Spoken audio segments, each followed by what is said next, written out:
बिस्मिल्लाहिर्रहमानिर्रहीम। अस्सलामुअलैकुम मेरी प्यारी यूट्यूब फैमिली। आज के इस खास सफर में आपका बहुत बहुत स्वागत है। आज हम एक ऐसी चीज की तलाश पर निकलने वाले हैं जिसे ना हर कोई ढूंढ रहा है। मेरा मतलब है असली सुकून। देखिए, अगर आप अंदर से थोड़ा टूटा हुआ महसूस कर रहे हैं या खामोशी में वक्त गुजार रहे हैं तो यकीन मानिए आज की ये चर्चा आपके लिए बहुत कुछ बदलने वाली है। तो चलिए बिना किसी देरी के शुरू करते हैं। तो सबसे पहला सवाल उठता है कि आखिर ये असली सुकून है कहाँ?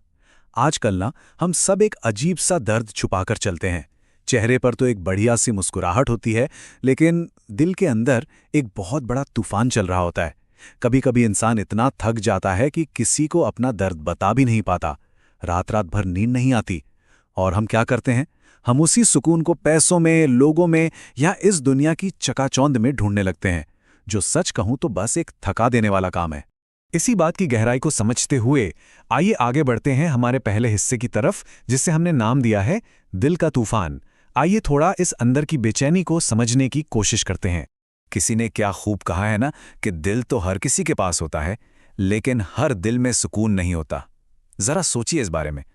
हम रोज ऐसे लोगों से मिलते हैं जो बाहर से बिल्कुल ठीक ठाक और जिंदा नजर आते हैं, पर अंदर से पूरी तरह बिखरे हुए होते हैं।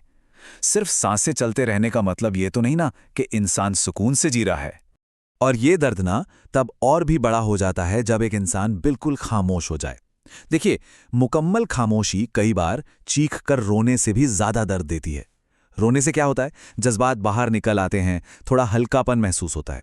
लेकिन जो इंसान अंदर से चुप हो गया है, उसका दर्द इतना भारी होता है जिसे लफ्जों में बयान नहीं किया जा सकता। ये उस रूह की खामोशी है जिसे कोई सुन ही नहीं पाता। इस दर्द और खामोशी से थोड़ा आगे बढ़ते हुए अब आते हैं हमारे अगले हिस्से की तरफ, जो है दुनिया की हकीकत।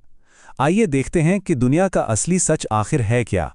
आजकल हमारी जिंदगी ना दो हिस्सों में बट गई है। एक तरफ है ये अंधी भागदौड़ और दूसरी तरफ है असली इत्मीनान। इस भागदौड़ में हम इतना उलझ गए हैं कि सुकून कैसा महसूस होता है ये तो हम भूल ही चुके हैं। दुनिया की ये जो रंगीनी है ना, ये बस चंद दिनों का मेला है। इसके मुकाबले असली इत्मीनान आपको दुनियावी चीजों में नहीं मिलने वाला। वो मिलता है दीन की राह पर चलने से, एक आत्मिक शांति से। देखिए, एक बात पर यकीन कीजिए, इस दुनिया में कोई किसी का पूरा नहीं होता। सुनने में शायद थोड़ा कड़वा लगे है ना, लेकिन सच कहूं तो ये एक ऐसी सच्चाई है जो आपको आजाद कर सकती है। हम ना जाने दूसरों से कितनी ऐसी उम्मीदें लगा बैठते हैं जो कभी पूरी हो ही नहीं सकती। जिस दिन हम ये समझ लेंगे कि हम किसी के लिए उतने भी जरूरी नहीं हैं जितना हम सोच लेते हैं, उस दिन हमारी आधी परेशानियां तो वैसे ही खत्म हो जाएंगी। और इसी वजह से जो शख्स अपने आज को सुधार लेता है ना, अल्लाह उसका कल खुद ब खुद बेहतर कर देता है।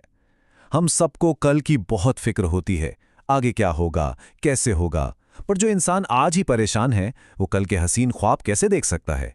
अपने आज के कर्मों पर ध्यान दीजिए, अपने आज को बेहतर बनाइए। आने वाले कल में बरकत अपने आप दाखिल हो जाएगी। और यही बातें हमें ले आती हैं हमारे तीसरे और बहुत ही अहम हिस्से की तरफ, अखलाक और इंसानियत, यानी हमारा आचरण और हमारा व्यवहार। तो आखिर हमारा सुकून छीनता कौन है? असल में तीन चीजें हैं जो सुकून की सबसे बड़ी चोर हैं। पहली, बुरे लोगों की सोहबत यानी बुरी संगत। दूसरी, मुस्तकबिल यानी फ्यूचर की लगातार फिक्र। और तीसरी, गुजरे हुए लम्हों पर अफसोस करते रहना। अगर हम इन तीन चीजों को अपनी जिंदगी से बाहर निकाल फेंकें तो आप मानेंगे नहीं, अंदर का जो शोर है ना, वो खुद ब खुद शांत होने लगता है। इस रूहानी सफर में एक बात बहुत गहराई से याद रखने वाली है।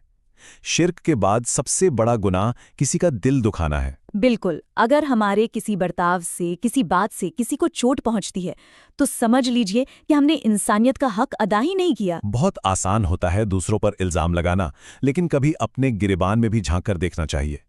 ये बात हमारे व्यवहार का आईना होती है। तो अब सवाल आता है कि करें क्या? असली सुकून पाने के लिए कौन से कदम उठाए जाएं? चलिए 3 सिंपल स्टेप्स में समझते हैं। पहला, अपनी नीयत बिल्कुल साफ रखें, क्योंकि ऊपर वाला चेहरे नहीं दिल देखता है। दूसरा स्टेप, हसद यानी जलन से बचें। जलन ऐसी आग है जो सबसे पहले आपका अपना सुकून जलाती है। और तीसरा, भटके हुओं की मदद करें।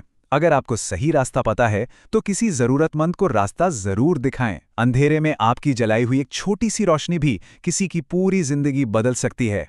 और अब हम आ गए हैं अपनी चर्चा के आखिरी और सबसे खास हिस्से पर, असली सुकून का रास्ता, वो सही मंजिल जो हमें आगे ले जाएगी। देखिए, जब हालात आपको सबसे ज्यादा मजबूर करने लगें तो एक बात दिमाग में बिठा लीजिए, मुश्किल वक्त में सब्र करो। अल्लाह सब्र करने वालों का साथ कभी नहीं छोड़ता। हमें लगता है कि हमारे साथ बुरा हो रहा है, पर कई बार एक छोटी सी तकलीफ हमें आने वाली किसी बहुत बड़ी मुसीबत से बचा रही होती है।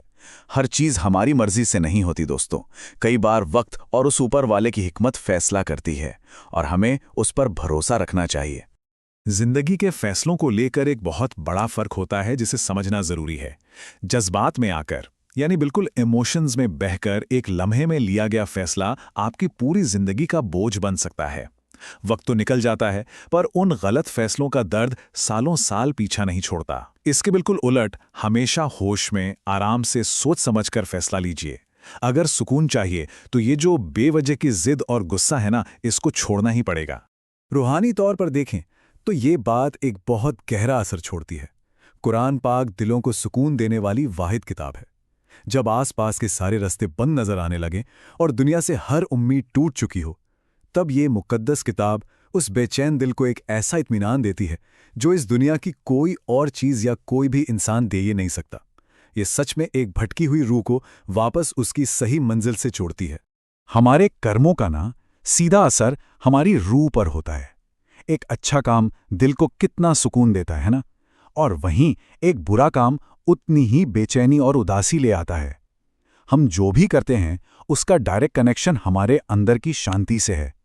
गुनाह का बोझ इंसान को अंदर ही अंदर खोखला कर देता है, लेकिन अच्छे काम हमारी रूह को एक नई ताजगी और एक अजीब सा नूर बख्शते हैं।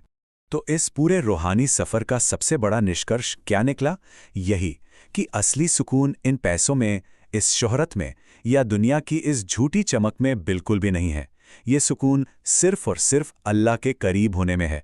जब इंसान अपनी नीयत, अपना बर्ताव खूबसूरत बना लेता है, किसी का हक नहीं मारता, तब ये असली सुकून किसी जादू की तरह खुद ब खुद उसके अंदर उतरने लगता है। और अब आज की इस चर्चा को हम एक बेहद खूबसूरत दुआ के साथ खत्म करेंगे। बस यही मांगना है, या अल्लाह मेरे दिल को सुकून अता फरमा। इन बातों को सिर्फ सुनना काफी नहीं है, इन्हें महसूस करके अपनी जिंदगी में उतारना ही हमारी असली कामयाबी होगी। क्या पता इनमें से निकली हुई कोई एक छोटी सी बात किसी बेचैन दिल के तूफान को हमेशा के लिए शांत कर दे। तो बस इसी एक उम्मीद के साथ आज का ये विश्लेषण यहीं पूरा करते हैं। अपना ख्याल रखिएगा और रूहानी सुकून की आपकी ये तलाश कामयाब हो।